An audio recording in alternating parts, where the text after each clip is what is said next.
The year 1932 came to be a turning point in Leopold Engleitner's life. It marked the beginning of the most important and most exciting part of it. As he wanted to leave the Catholic Church, however, he first had to show that he was courageous enough to go a different way. I went to the priest in Strobel and asked him for my certificate of baptism. "Are you applying for a government post?" he asked. "No," I said. "Do you want to get married?" "No," I replied. "Good heavens," he cried out. "What do you need it for then?"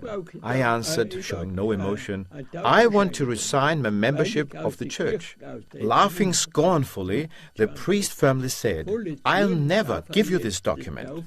I simply told him, "Either you give me my baptismal certificate, or I will get it with the help of the local authorities." He just threw me out. Therefore, I wrote a letter to the local government office in Gmunden, asking for its support to legalize my resignation from the Catholic Church. In May 1932, I was baptized as one of Jehovah's Witnesses. From one day to the next, I was the object of general contempt. Some even spat on my feet when passing by. After Engleitner had crossed this first bridge, he began to realize what so many of his ancestors in the 17th century had had to go through. They had been big landowners and, having been driven from their homes in Bad Ischl, were forced to flee to Romania just because they confessed to Protestantism. Starting with his resignation from the Catholic Church, religious intolerance raised its ugly head again, and as all basic human rights were disregarded, he was severely persecuted from all sides. One day, an official from the labor office in Bad Ischl paid me a visit and told me that I was not allowed to receive further unemployment benefits. His argument was that no religious sect was tolerated in Austria. From that moment on, I was ousted from the labor market with no chance of any kind of employment and no income whatsoever. The Labour Office's decision was in direct violation of the Treaty of Saint-Germain, signed in 1919, which stipulated in Section 5, Articles 62 and 63, that Austria was obligated to guarantee all inhabitants of Austria the right to the free exercise of any religion. But Leopold Engleitner was not going to be deterred by this decision, and therefore did not spare any time or effort in preaching the good news to the people of Upper Styria, the Lower Traun Quarter, and the Salzkammergut. But since the authorities were keeping an eye on him, he was arrested on Sunday, January the 5th, 1936, while preaching in St. Gilgen. The chief officer told me, "I promise you, we'll soon put an end to this running around with the Bible." My answer was, "The good news that we bring to the people does not originate with us. It is Bible-based, and you aren't able to stop it. It is from above." "Yes, from above," he said mockingly. "Up in heaven he can do the talking, I don't mind, but down here on earth, we have the say." "Yes," I replied dryly, "I've noticed that." "What do you mean by that?" said the officer, looking surprised. I said, "I am unemployed, since I don't know when. And although you claim that you have the say here on earth, you are not even able to give me any work at all." Engleitner's quick-witted argumentation only brought him imprisonment, and he was put into custody in the district prison in St. Gilgen. Then, after 3 weeks, he was transferred by train to the provincial prison of Salzburg and fettered like a criminal. On March the 30th, 1936, a court case was opened against him at the county court, and he was on trial on the basis of the Penal Law of Austria, paragraphs 122 and 303. I was charged for insulting a legally recognized church, but defended myself by pointing to the Peace Treaty of Saint-Germain, where it is stipulated that Austria, according to the Section 5, Articles 62 and 63, was obligated to recognize the basic law that all of its inhabitants shall be entitled to the free exercise of religion. Still, I was sentenced to 2 months' imprisonment, but was released and could go home on the same day, since I had already done 3 months.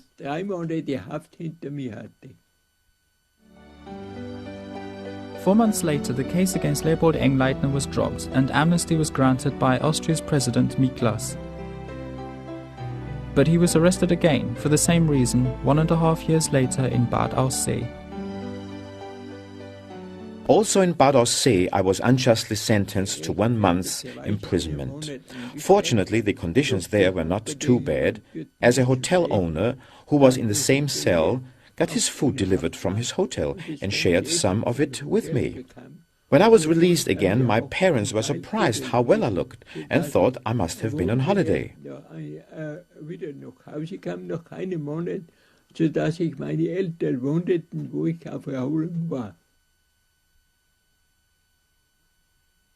This was the fourth illegal imprisonment that Leopold Engleitner had experienced after his change of religion. Then, in Bad Ischl on April the 4th, 1939, he was caught under the wheels of the merciless machinery of the cruel Hitler regime. On this evening he had joined some other Jehovah's Witnesses at the Rothaus house to celebrate the Last Supper. This came to an abrupt end. All of a sudden, we heard a knock on the window. I went to the door and asked, "What's up?" "Gestapo," was the answer. "What have we got to do with the Gestapo?" I said. "We are no criminals." "We'll show you what you are," the intruders shouted, stormed into the room and pushed me to the side. "Where are your watchtowers hidden?" they roared. I looked surprised. "But we don't have any watchtower magazines.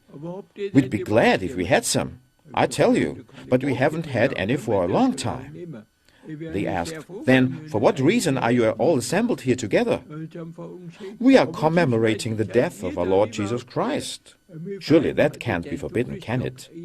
After they confirmed that of course reading the Bible was not forbidden, they discussed for a while among themselves what to do and then said to us, if we were to view ourselves as an independent group which had nothing whatever to do with the Jehovah's Witnesses and without any compromise submit to Hitler, who was the Führer, they would abstain from arresting us.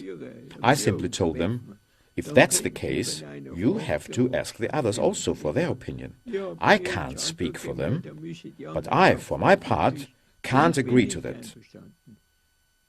When no one agreed to that offer, 4 of them, including Leopold Engleitner, were taken away and confined in the district court in Bad Ischl at about 10:30 that evening. The official reason?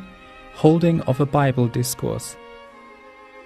After being questioned by the Gestapo in Linz the next day, Leopold Engleitner was transferred to the police detention house in Linz.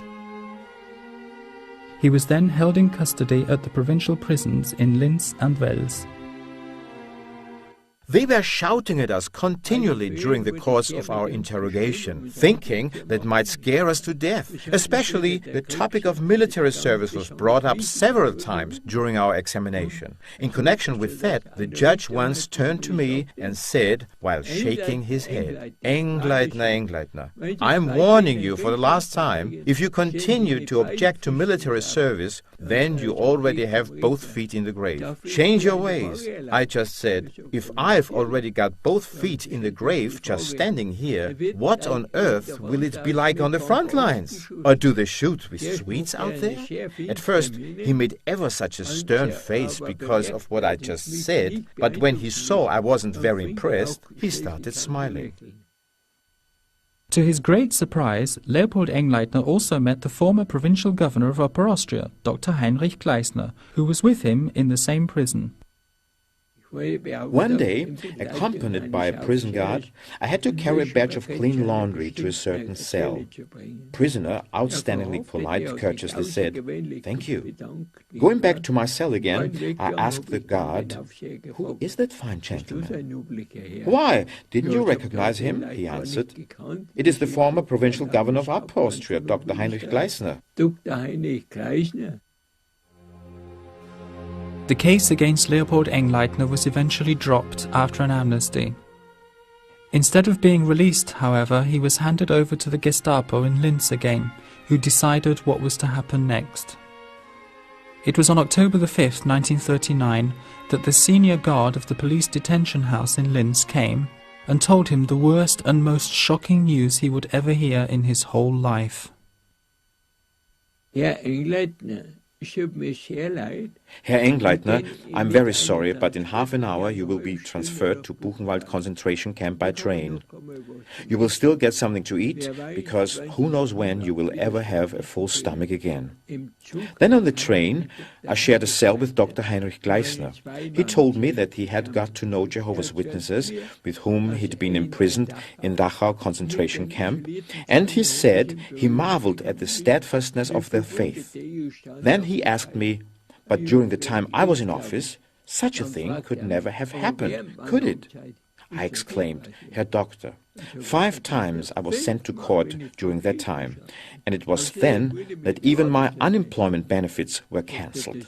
But, he responded, according to the peace treaty of Saint-Germain, we never had the right to do such a thing. Look, I said, at every court trial and at every opportunity I brought up these points as stated in the peace treaty, but nobody paid any heed to what I said.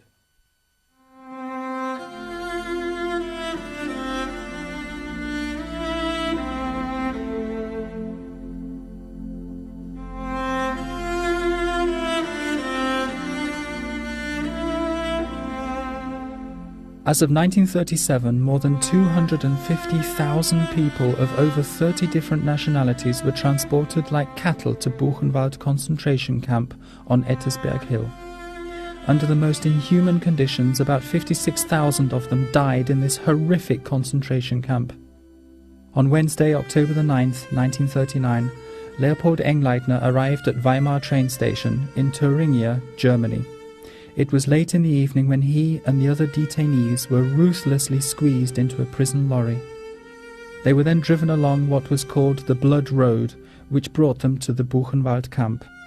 On arrival, the prisoners were herded along the Karachow Road and into the bunker, where they were exposed to the violence of the young bunker overseer Martin Sommer, a well-known tormentor and killer. 10 men were squashed together into one small prison cell. Afterwards, the overseer went through the bunker, stopping at each cell, bellowing at each one of us and wanting to know the reason why he had been brought to Buchenwald. And he also asked me. I said, I'm one of Jehovah's Witnesses. He dragged me out of the cell, hitting me like mad. When he saw that this didn't make much impression on me, he threw me into a pitch-dark cell, and there blows rained down on me from every side. I didn't know who hit me, since I couldn't see anything. In the end, someone knocked me down, and when he kicked me, I rolled under a bed, luckily for me. For now, he couldn't reach me anymore, and every time he tried to kick me, I could hear his, "Oh, ouch, ah!" because he kept banging his shin on the edge of the bed. The overseer heard this from outside, opened the door and turned on the light. Now I could see that it was a prisoner who had beaten me up. I learned later that he was ordered to do so.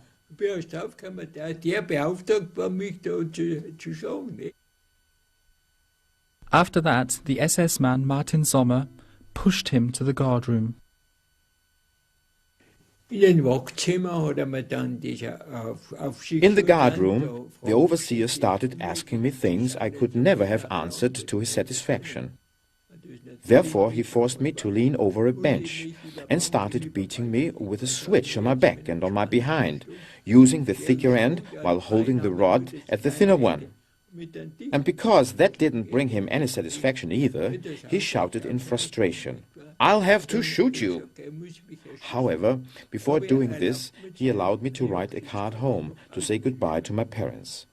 But every time I started writing, he knocked my elbow so that after a short while the card was full of scribbling. He shouted, "Look at this fool! He can't even write, but he can read the Bible?" Then, after he had slowly pulled out his pistol, so that I would have time to get really scared, he pressed it against my temple and said, "Now I'll pull the trigger." He then asked me, "Are you ready?" "Yes," I said. "Forget it," he snarled. "You're even too stupid to shoot."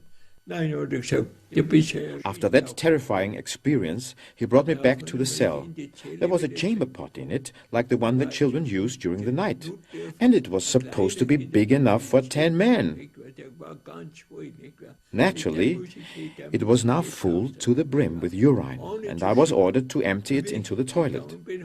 While I was carrying it, he hit me continuously on the head from behind, so as you can imagine, I spilled the pot's contents all over the place with every blow I received. He howled, "Now look at this pig! He can't even carry a pot properly." Of course, when I reached the toilet, the pot was almost empty. Full of rage, he hit me all the way back to the cell, where, for the lack of room, I couldn't lie down but had to keep on standing the whole night.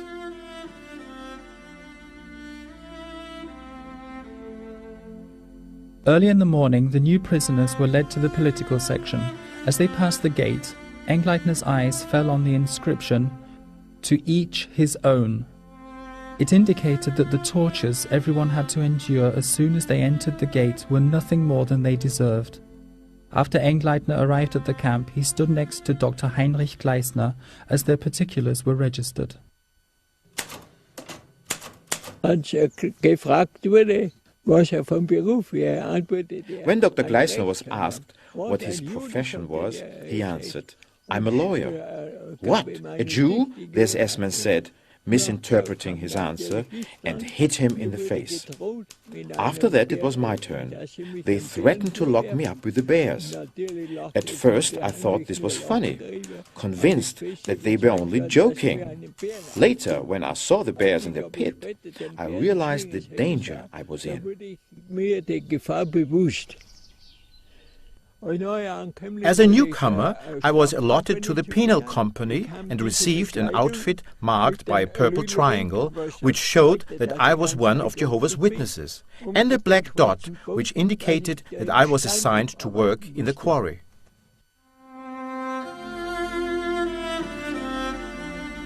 The quarry provided the stones for the road construction in the camp.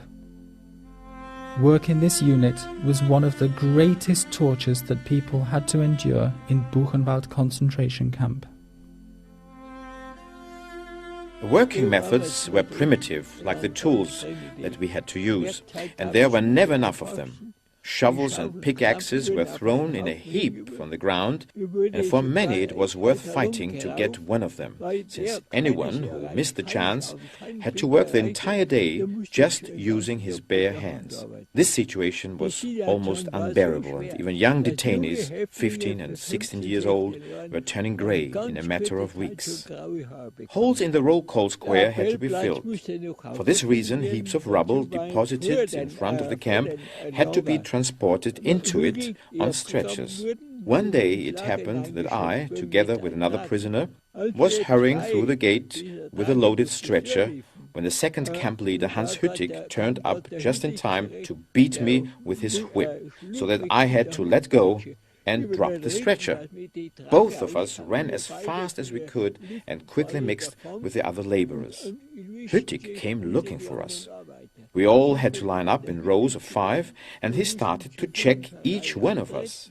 He looked straight into my face, but he didn't recognize me. After that, he checked us a second time, but he still didn't know it was me that he was looking for. And finally, we were ordered to start working again. The winter months between 1939 and 1940 were very severe, and temperatures as low as -36 degrees prevailed. Due to the weakened condition of those imprisoned, dysentery broke out in the camp, and the penal company was isolated. Within just 10 weeks, hundreds of them died. "Pallbearer to the gate." These words could be heard all over the camp every day. Happily, Leopold Engleitner was not only spared by this malicious illness, but also survived the hard labour in the quarry.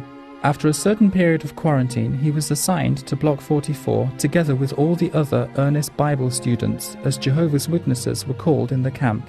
In the future, the daily schedule of labour was to be organised by the much-feared first camp leader, Arthur Rödel, who was from Munich. Rödel's secretary, Fritz Adler, told Engleitner the following.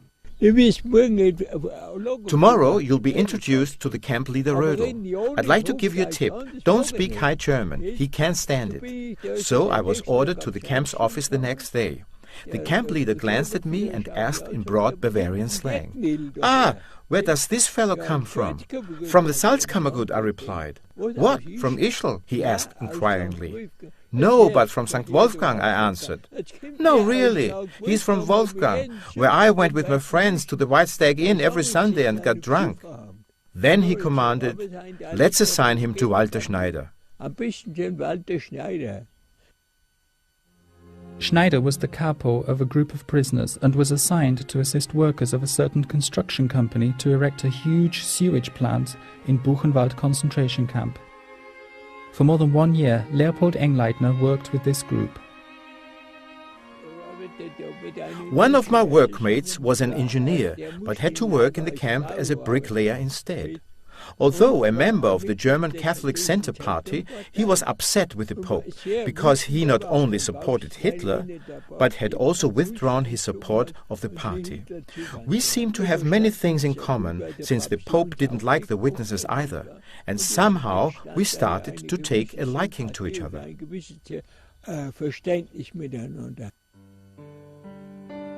Something else made these men feel close to each other, and this was their interest in the books of the Austrian poet Peter Rosegger. Engleitner learned many interesting and amusing details about the writer from this engineer. One story goes like this. Peter was a poor peasant's son, but because he was so intelligent, his father sent him to a secondary school. So that he would look smart there, his father bought him a pair of trousers which were far too long. The boy went and asked his mother to shorten them for him. She forgot about it. He asked his sister. She forgot as well. His last hope was his grandmother. She didn't do it either. Why? Because she forgot. Later, all three of them remembered Peter's request, and all three of them shortened his trousers. Next morning, to Peter's dismay, his new trousers were far too short. Such amusing stories temporarily took their minds off the merciless drudge of everyday life in the concentration camp. The terrible situation the prisoners were in was also sometimes relieved by courageous lorry drivers from the construction company. The lorry drivers could see that we were undernourished and very hungry.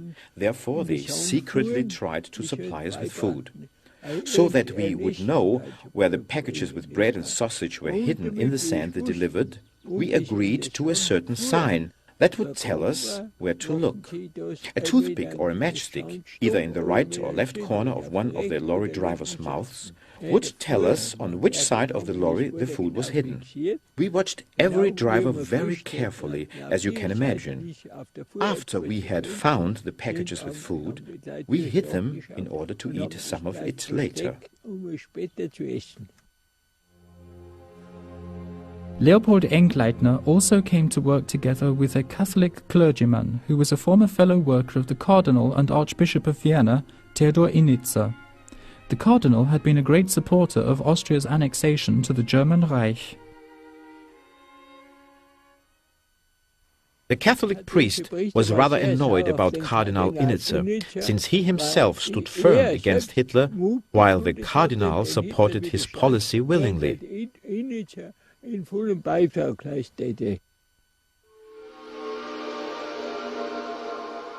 In the summer of 1940, the first camp leader, Arthur Rödel, felt sympathy for Leopold Engleitner and came to his aid. On Sundays, the prisoners were usually allowed to have the day off work, but when one of them had done something that warranted punishment, they were all forced to work in the quarry that particular Sunday. With such collective penalties, the Nazis wanted to sow hatred into the community of the detainees.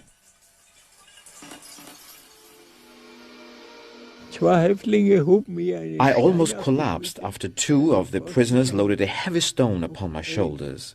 The first camp leader, Rödel, happened to see this and ordered me to let the stone drop to the ground. At first, I didn't understand. I couldn't imagine that he was serious. But when he repeated his command, I realized that he meant well, so I let it drop.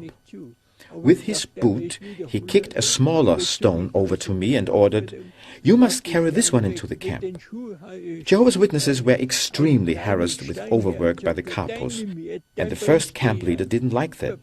That is why, on that day, he gave the order, "This afternoon, the entire Block 44 stays in its barrack, because these men have been very hard working today already."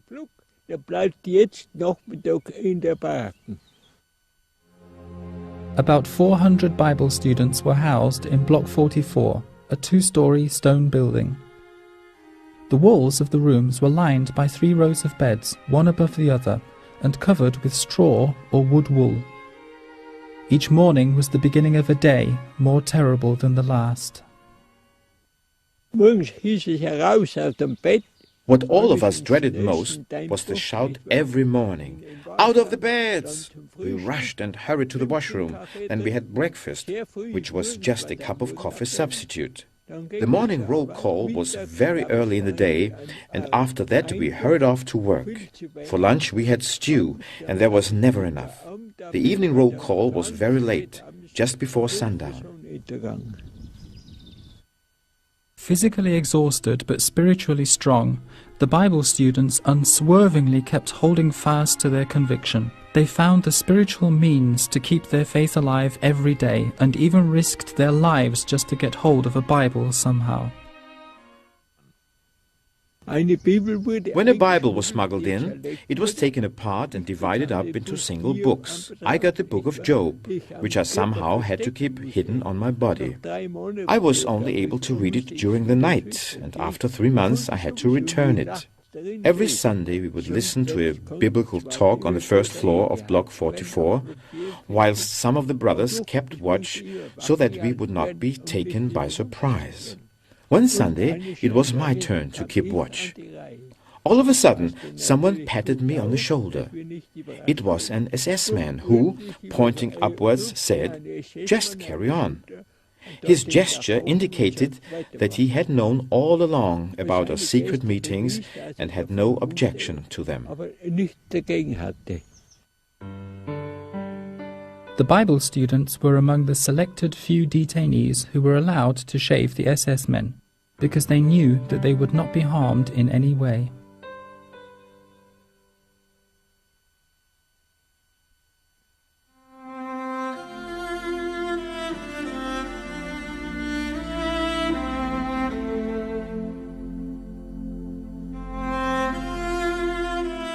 In March 1941, Leopold Engleitner, together with 90 other prisoners, was deported in a freight train to Niederhagen concentration camp in Wewelsburg.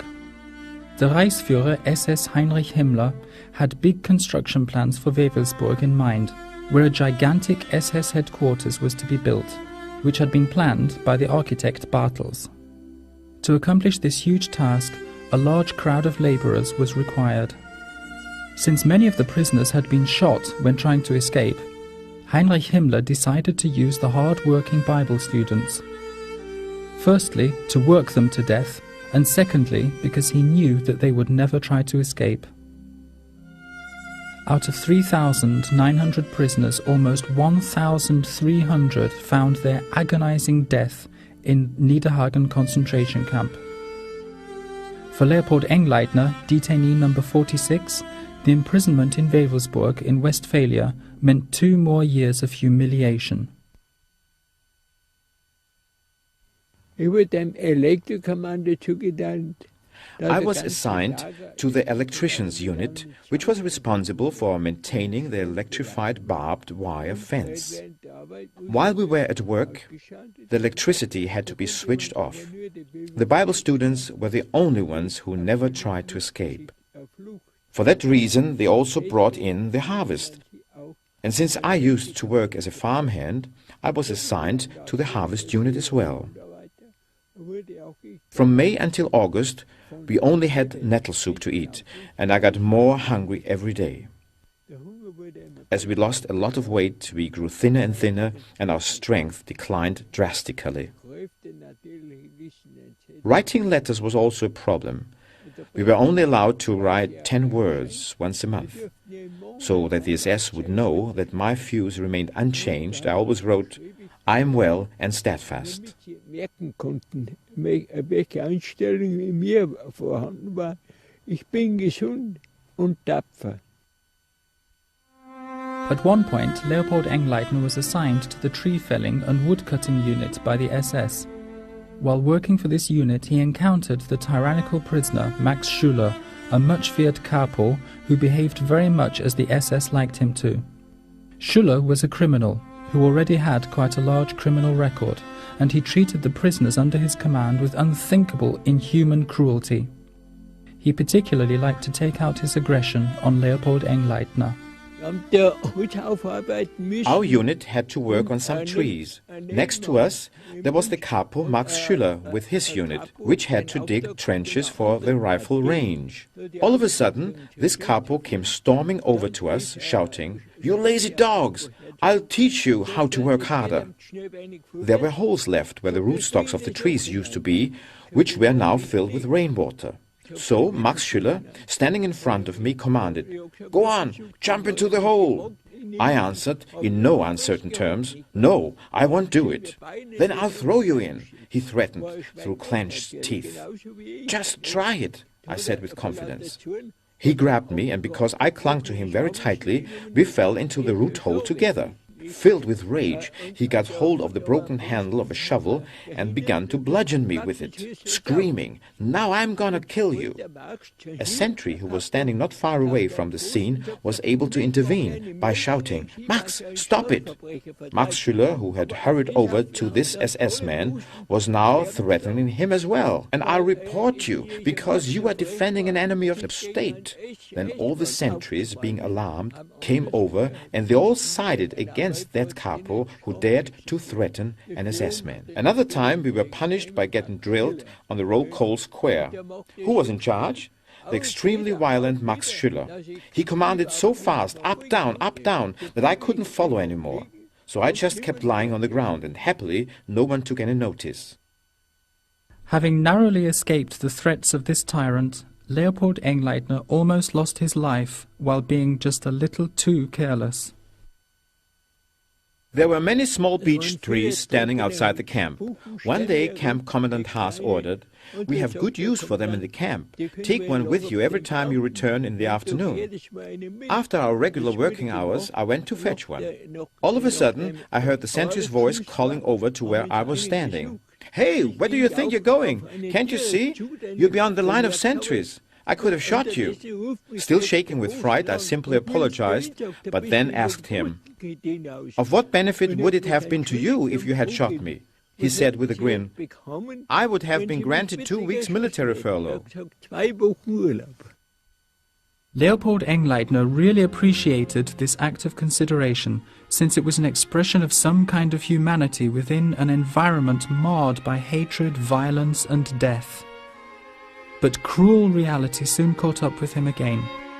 One day, as Leopold Engleitner was drawing water from a stream, a cunning sentry was looking for an opportunity to get himself extra military furlough. I had to take water to where the houses for the SS were being built and was ordered to fetch some from the nearby stream which ran beyond the line of sentries. I was strictly ordered to ask the sentry for his permission every time I passed him in order not to be shot. Now, every time I asked the SS man for his permission to pass the line, he would just turn on his heels as if he hadn't heard me. I started thinking that he presumably didn't want me to report to him every time I passed. Therefore, I continued going down to the stream without asking. Suddenly, I heard a click-click noise, like someone loading his rifle. Quickly turning round, I just dropped the bucket and threw my hands up into the air. "You didn't ask for my permission to pass," shouted the sentry, aiming his loaded rifle at me. I tried to defend myself by saying that I had even asked 3 times, but was deliberately ignored. The sentry wanted to have me punished, but another SS man who had witnessed this incident from close by warned the man, "Leave him alone. The prisoner did ask 3 times for permission to pass." After Leopold Engleitner had so narrowly escaped death, he was forced to witness a terrible scene. It was on a cool day when all the internees were ordered to the roll call square and had to stand in line in front of gallows the shape of goalposts. They were forced to watch the execution of a fellow prisoner who had tried to escape. This cruel display was to serve as a warning for all of them. A young man was to be executed by hanging. When they put his neck into the noose, I tried to turn away so I wouldn't see it. An SS man who was watching me held my head with both hands and turned it towards the scene. I closed my eyes ever so tight in order not to see, but unfortunately I was still able to hear the awful sounds. In the autumn of 1942, after a hard working day in the field, it was proposed to him that he could be released. His freedom seemed to be within reach. I was assigned to a small harvest unit again. It was evening when the leader of the unit told me that I had the chance to be released and could work for a peasant who desperately needed someone to lend him a hand. The next day I had to show up at the political section where they told me that there was the possibility for me to be released. But on what condition? They wanted me to sign a declaration renouncing my beliefs. I said, I'd like to work as a farmhand, but I can never sign this paper. With this declaration, the SS tried to entice the Bible students to renounce their faith. One signature and they would have been free again. But like Leopold Engleitner, most of them were not willing to pay the price. A few days later, another peasant in the neighborhood requested some prisoners for the beetroot harvest. Leopold Engleitner, together with 3 other Bible students and guarded by 2 young SS men, was assigned to this unit that would work outside the camp. Those 2 guards looked very tired. We asked them if they would like to have a little nap. They said they would, but felt uneasy since they thought they might be checked by some camp officials later. We assured them that we would keep watch. Soon they were sound asleep with the rifles next to them in the grass. For us, it was a very strange sight. In the afternoon, when our work was done, we just woke them up. After they thanked us for the nice rest they had had, we went back to the camp together. At Wewelsburg train station, where he had to pack tools, Leopold Engleitner again experienced the brutality of the SS on his own body. One day, on the way home, he had to join another working unit, and because he couldn't keep pace, a small gap had developed between him and the one walking in front. A guard noticed this, grew very angry, and brutally kicked him from behind with his boot, between the legs, into his abdomen. Leopold Engleitner doubled up in pain, then collapsed on the spot, unable to move. I couldn't walk anymore. The others had to carry me into the camp. At the evening roll call, I had to lie on the ground next to my fellow prisoners. Later I found out that the guard had crushed one of my testicles. Although still very much in pain, he had to work the next day again, and was not even allowed to be treated for his injuries. At the beginning of November 1942, Leopold Engleitner, together with about 100 inmates, was assigned to collect potatoes to be stored for the winter. This happened to be next to the crematorium.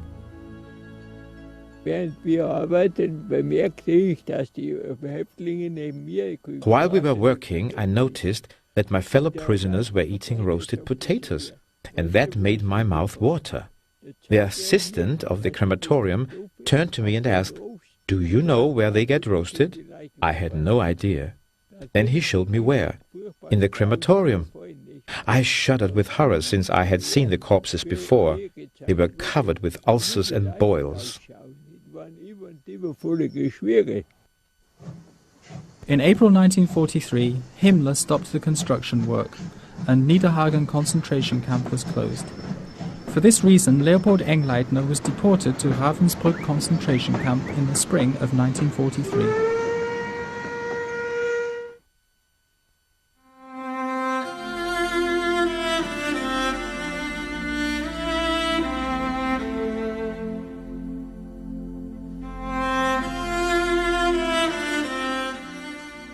Ravensbrück concentration camp was originally intended for women only.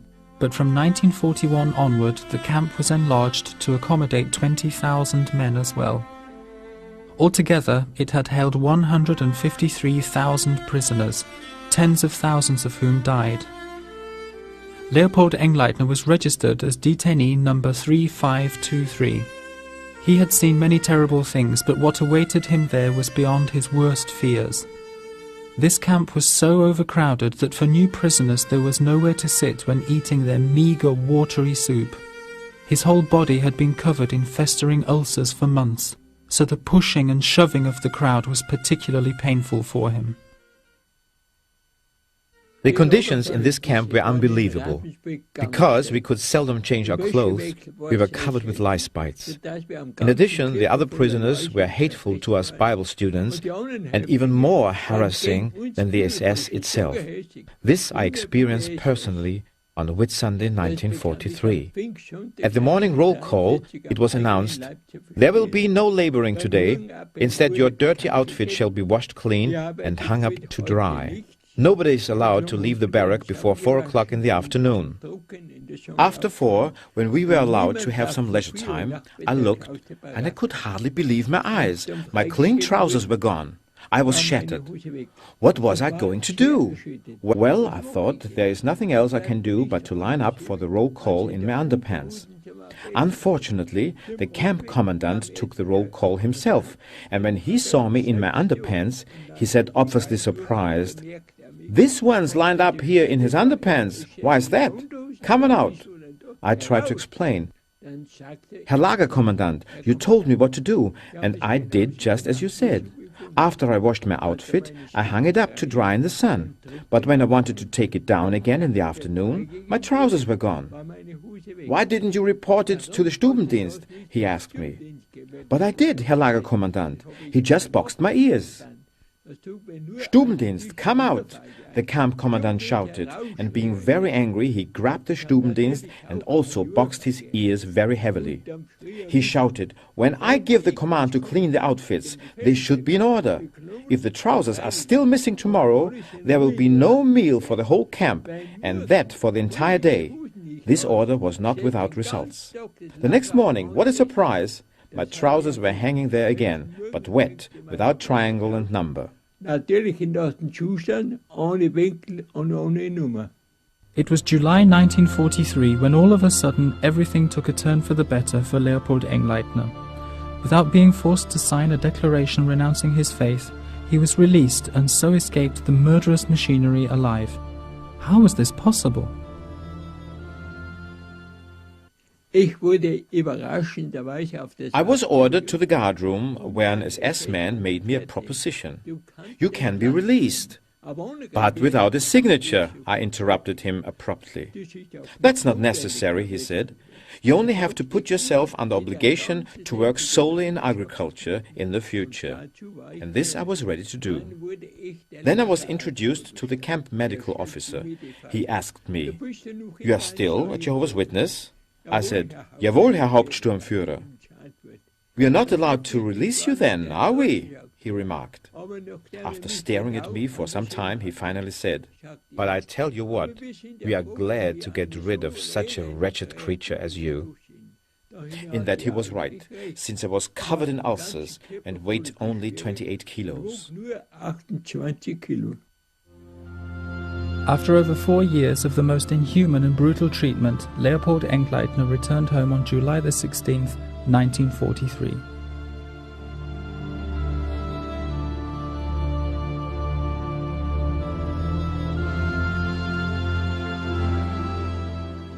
Following his release from Ravensbrück concentration camp, Leopold Engleitner began his forced labor as a farmhand for Johann and Franziska Unterberger, who had a farm in Windhag in the rural district community of St. Wolfgang. He thought that the end of the Second World War was just around the corner and hoped the worst was over, until one day, about 3 weeks later, all of a sudden, he was summoned to a military medical examination. The army doctor asked me, "You don't want to join the army, do you?" "You are right, Herr Doctor," I said. "But why not?" he wanted to know. "Now, I'd like to tell you something. When I was a boy, I stood in front of my teacher in just the same manner as I stand before you now, just because I couldn't stand up straight without pain. I see, he said. I must examine that a little closer. Get undressed. After a short examination, he confirmed, "You're right. I must admit that exemption from military service should be granted to you." But after a week, I was called in again, and now the same doctor who had exempted me a week ago from being called up drew out my medical report from his pocket that said, "To be used at the front lines, troops substitute, reserve number 1. Then, on April the 17th, 1945, Leopold Engleitner received his call-up papers. Within 6 hours, he had to report to the headquarters in Krumau, Czechoslovakia. Since I was determined not to join this crazy war, I had no choice but to escape into the nearby mountain region.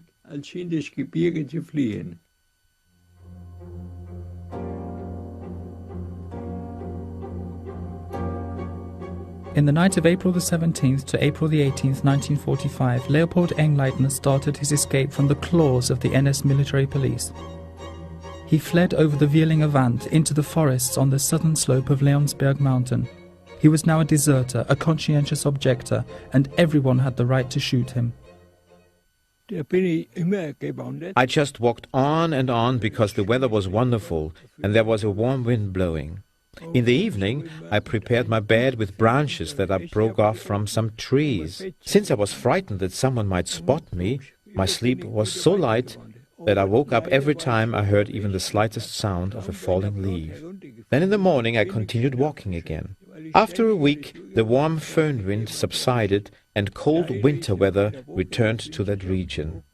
It even started to snow very thick and heavily again. I was soaked to my skin, so that I saw no other possibility but to find shelter in the Meistereben Alp hut belonging to the family Unterberger. When I got there, I found enough wood lying around to light a fire to get warm again, and also to dry my clothes. Feeling absolutely exhausted and tired, I stretched out on the bench next to the fire and was quickly asleep. Suddenly, I shot up with a terrible pain in my back. I was literally on fire.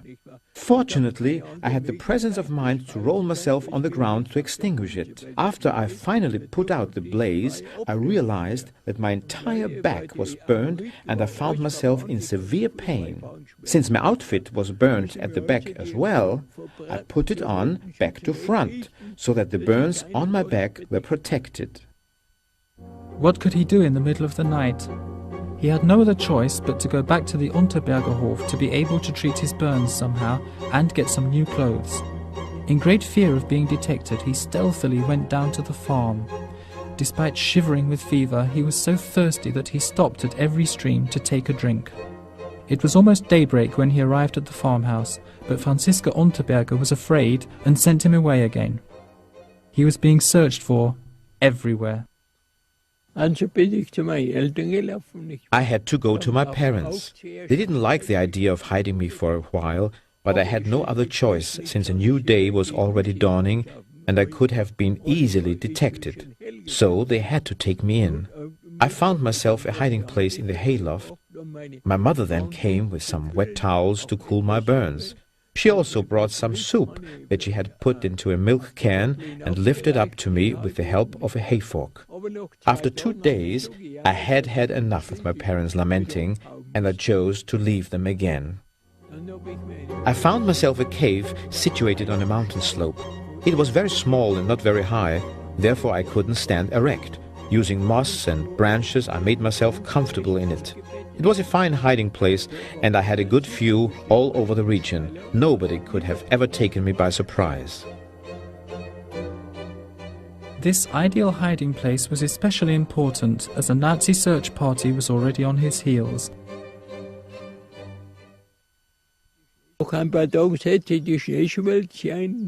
After some days, the warm wind returned and the new snow that covered the earth began to melt again. Bad for me, since the cave I was lodged in was made of limestone, where the water kept dripping through into the cave, and soon I was soaked to the skin. When I developed bad diarrhea as well, I had to move, because I would not have survived another night there in the cave. I had to go back to the Meister eben Alp hut. After having arrived in the hut, I lit a fire again. But this time I was more careful. Then, with some hay I still found in the hut, I made my bed. At the back of the hut there was a small door through which I would be able to escape in case of emergency. I felt quite secure now, even more so since I had a nice view of the Lake Attersee, where I thought I could watch for any signs that the war had ended. But the danger was not over yet. The NS search party was still searching for him. There were 3 Nazis together with the mountain guide Franz Kein, who knew the region like the back of his hand and was forced to show them the way. As a former workmate of Engleitner, he was familiar with his attitude, especially in connection with his rejection of military service. The scouts had already searched through all the huts and lodges in the neighborhood, but without success. Franz Kein, presuming that Engleitner was hiding at the Meister eben Alp hut, had so far managed to keep the Nazis away from it. Thick fog made it difficult for them to find their way, but with the use of a map the group came to Breitenberg Mountain, close to where Engleitner was hiding. Not far away from the hut, the leader stopped, looked at his map and said, There must be another hut down there, the last one. We will pay it a visit. Now Kein had to protest. He said, "Now, with this fog? It is much too dangerous for me to climb down to that hut." The leader remarked, "If it is really that dangerous, then we will go down some other time."